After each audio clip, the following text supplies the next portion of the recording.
को जय मसीह की राउत मिनिस्ट्री में आप सबका स्वागत है।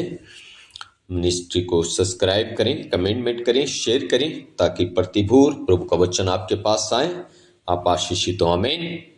सोरम प्रिय मित्रों, आज की सुबह के समय हम प्रभु का वचन देखते हैं। नीति वचन 28 अध्याय उसका 22 पद, 25 पद, 16 पद हम देखेंगे। लिखा है 22 पद में, लोभी जन धन प्राप्त करने में उतौली करता है और नहीं जानता कि वो घटी में पड़ेगा। प्रिय भाई और बहनों, प्रभु का वचन स्पष्ट रूप से कहता है, एक लोभी व्यक्ति धन प्राप्त करने के लिए वो उतावली करता है, जल्दी करता है और वो नहीं जानता कि वो घटी में पड़ेगा। प्रिय मित्रों, जितनी मर्जी हम उतौली कर लें, धन को इकट्ठा करने के लिए हम बहुत प्रयास करते हैं, लेकिन रहते हम घटी में ही हैं। प्रिय भाई और बहनों,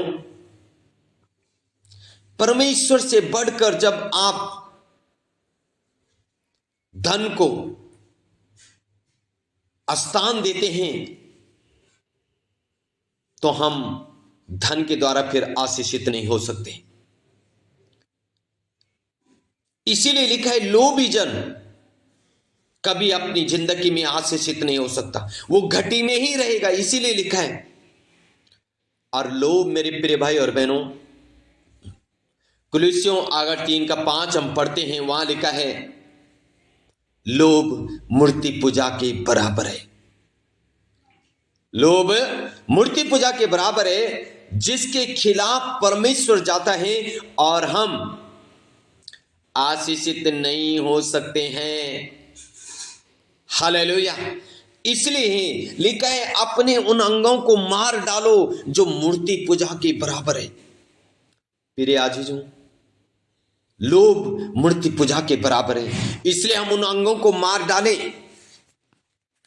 हालेलुया, आमीन। 25 पद में लिखा है, लालची मनुष्य झगड़ा मचाता है और जो यहोवा पर भरोसा रखता है वो हष्ट पुष्ट हो जाता है। क्या लिखा है? जो लालच करता है वो झगड़ा मचाता है। एक लालची, एक लोभी व्यक्ति हर किसी के साथ झगड़ा करता है, लेकिन जो परमेश्वर पे भरोसा रखता है वो हष्ट पुष्ट हो जाता है। हालेलुया। प्रिय आजीजों, परमेश्वर पे भरोसा रखें। हालेलुया, आमीन। हम परमेश्वर पे भरोसा रखें। इसलिए प्रिय भाई और बहनों, जरूरी है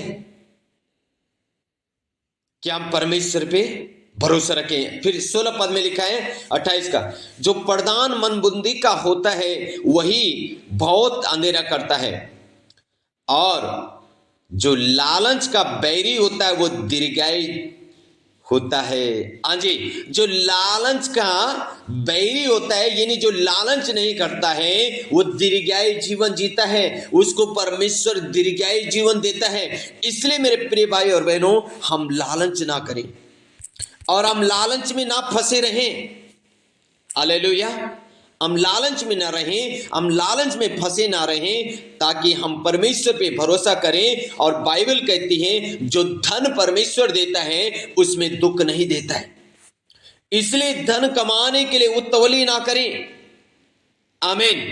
सो के गॉड ब्लेस यू ऑल।